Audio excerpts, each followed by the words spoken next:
नमस्कार साथियों, fear files में आपका स्वागत है। आज हम एक ऐसी फाइल खोलने वाले हैं जिसे सुनकर के आपका दिलो दिमाग रोमांचित हो जाएगा। और जब भी आप रात में सड़कों पर गुजर रहे होंगे तो किसी भी अनजान व्यक्ति को लिफ्ट नहीं देंगे। तो शुरू करते हैं वीडियो को।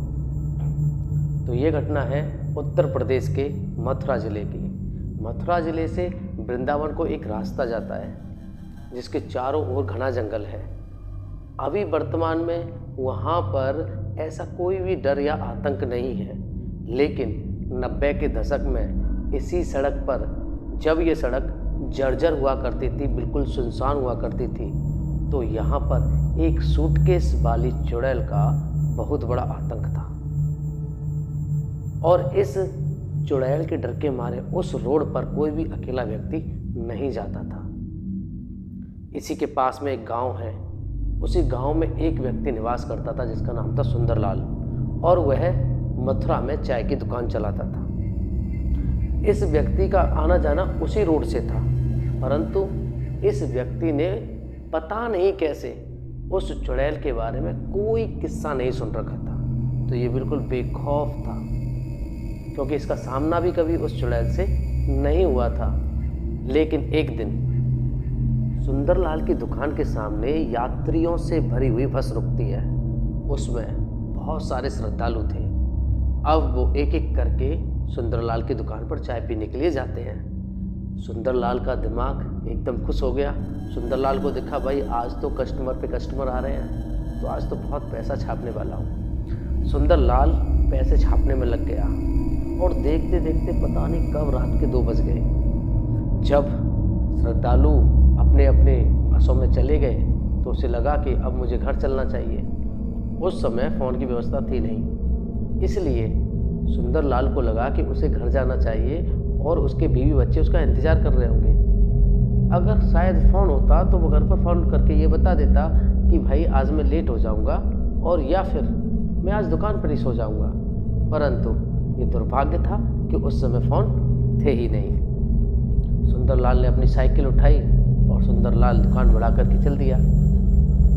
रात का अंधेरा था, दोनों तरफ जंगल। सुंदरलाल जा रहा है। सुंदरलाल को एकदम अचानक से हवा आती है और उसके पूरे शरीर को ठंडा कर जाती है। सुंदरलाल सोचता है ये क्या, कि गर्मियों का समय है और एकदम इतनी ठंडक हवा। लेकिन जो भी था उसने उसे नज़रअंदाज कर दिया। सुंदरलाल बढ़ता रहा। उसके कानों तक छम छम छम, ये छम छम की आवाज़ उसके कानों तक पहुंच गई। सुंदरलाल को पहले तो लगा कि उसका वहम है, लेकिन ये जो आवाज़ थी ऐसे लगा जैसे उसके साथ साथ चल रही है।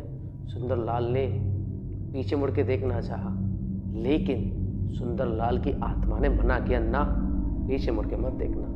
तो उसने पीछे मुड़ के नहीं देखा, वो चलता रहा। लेकिन कुछ दूरी पर सुंदरलाल को एक सफ़ेद कपड़ों में एक सूटकेस हाथ में लिए हुए औरत दिखाई देती है, लेकिन वो औरत रोड के उस पार थी। सुंदरलाल ने सोचा, पता नहीं इतनी रात में ये औरत यहाँ पर क्या कर रही है। हो सकता है ये कोई श्रद्धालु हो, क्योंकि मथुरा वृंदावन में श्रद्धालुओं का आना बहुत ही आम बात होती है। तो उससे लगा कि उसे उसकी सहायता करनी चाहिए, इसलिए उसने साइकिल रोकने की सोची।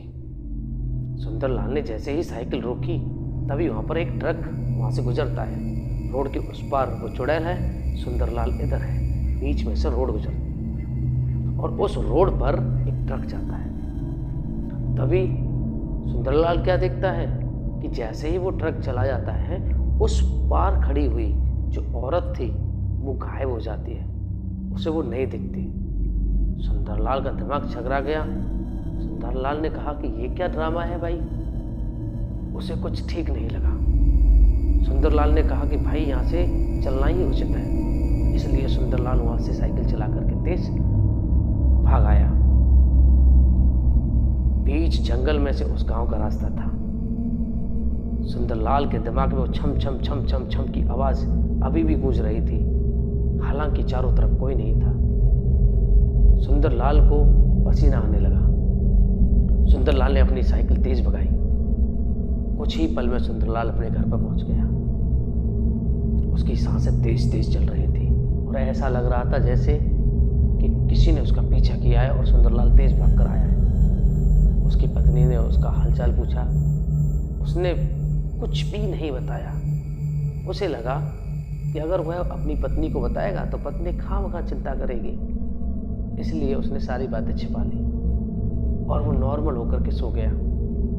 जैसे ही सुबह हुई, रात गई बात गई, सुंदरलाल सब भूल गया। अब रोजाना की भांति वह फिर से दुकान पर जाने के लिए तैयार था।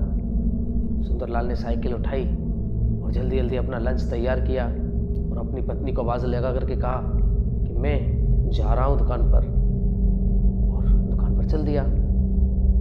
गांव में एक दो बड़े बुजुर्ग बैठे होते हैं, उनसे राम राम की और निकल दिए।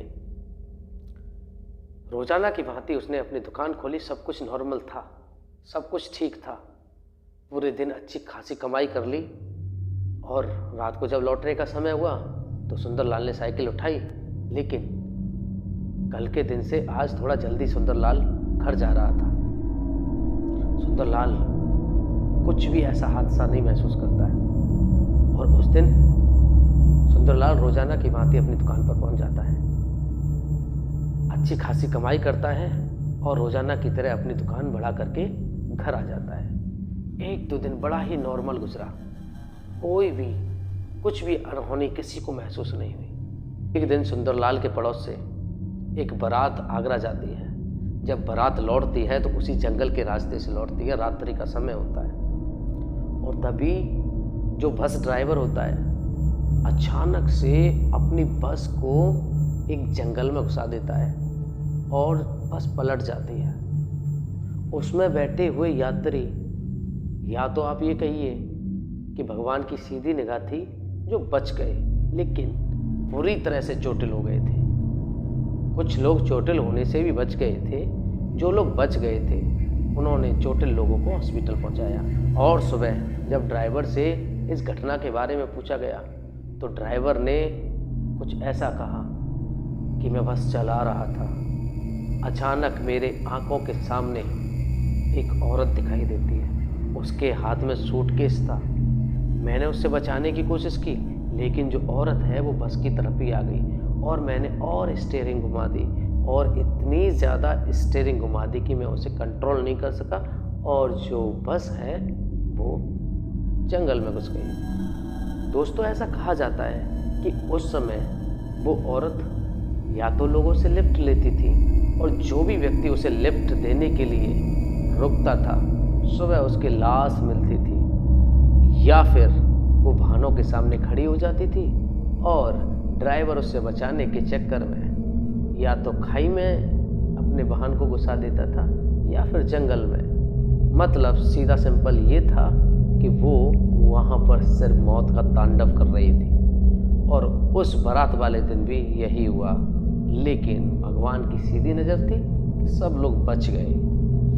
जब सुंदरलाल दुकान से घर आता है और बारात के बारे में उसे पता चलती है और उसे ड्राइवर की बातें सुनने को मिलती हैं कि ड्राइवर को एक औरत दिखाई दी, सफ़ेद कपड़े पहन रखे थे और हाथ में एक सूटकेस लग रहा था, तो एकदम से पूरी पिक्चर सुंदरलाल की आंखों में आ जाती है कि उस दिन उसे औरत मिली थी, उसने भी लिफ्ट मांगी थी। अब ये क्या था?